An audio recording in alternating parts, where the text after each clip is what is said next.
Hello my dear student, welcome to our channel Lalita Malviya Gurukul, and today our topic is difference between blood and lymph. Basically it is a part of our circulatory system. Then they both are the liquid tissue.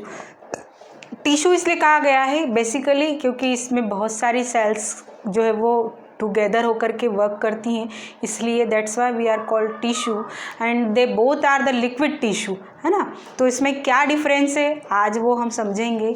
First of all, blood red colour fluid tissue, ये क्या है? ये एक red colour fluid tissue है ना। और lymph जो है वो एक कलरलेस फ्लूइड टिश्यू है।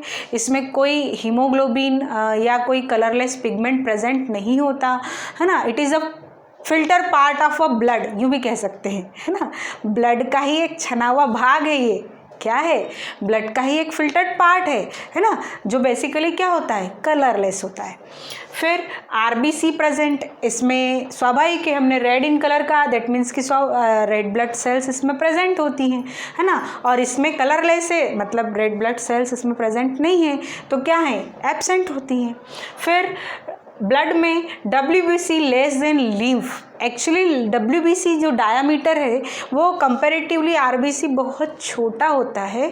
तो क्या होता है कि जब ब्लड से छनकर जब लिम्फ बनता है तो लॉट्स ऑफ WBC जो कि ब्लड में प्रेजेंट है वो फिल्टर्ड होकर के किस में चली जाती है? लिम्फ में चली जाती है। इसीलिए WBC जो है वो कंपैरेटिवली लिम्फ जो है वो ब्लड में कम प्रेजेंट होती है, उसके अमाउंट कम होता है, और लिम्फ में क्या होती है? ज़्यादा होती है comparative the blood. Oxygen and nutrients more than lymph. Blood में चूँकि हर चीज़ का एब्जॉर्प्शन हो रहा है, ट्रांसपोर्टेशन वहीं से हो रहा है, तो ऑब्वियसली ब्लड में जो है वो ऑक्सीजन एंड न्यूट्रिएंट्स का अमाउंट जो है वो काफ़ी ज़्यादा होगा। किसके कंपेयर में? लिम्फ के कंपेयर में। और लिम्फ में इनका क्या रहेगा? कम। नेक्स्ट जो हमारा पॉइंट है हीमोग्लोबिन प्रेजेंट। जैसा कि फर्स्ट पॉइंट में ही आपको यहाँ पर बताया जा चुका है कि भाई रेड कलर है, रेड कलर के लिए ब्लड में रिस्पॉन्सिबल कौन है? हीमोग्लोबिन। बिकॉज हीमोग्लोबिन में क्या है? आयरन है, आयरन के कारण ही इसका कलर रेड हुआ।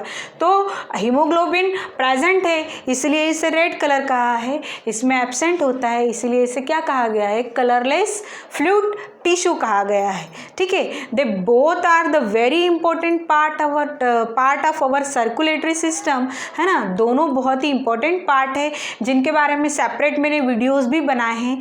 अगर आप उनके बारे में डिटेल जानना चाहते हैं तो इस चैनल पे उन्हें देख सकते हैं। I hope you understand very well. Thank you.